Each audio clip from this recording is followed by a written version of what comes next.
Customer service reps have a bias that you can totally use to your advantage. So I discovered it because I was an assistant for so many years.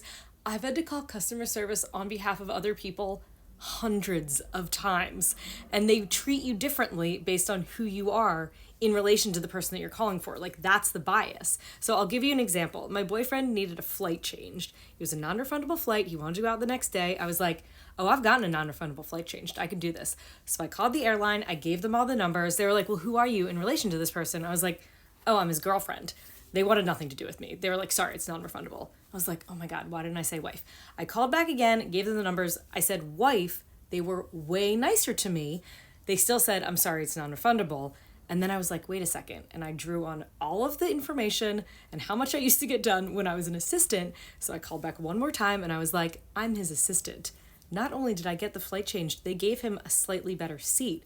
And I think that it's a subconscious bias because once you say assistant, they're like, oh, that person's job is on the line, and they're way more likely to help you. Now, we're all living this life without assistance. You can always be your own assistant. If you have to get something really big or really important done and you need to call customer service, make up a name, pretend you are your own assistant, and I promise you, they are way more likely to help.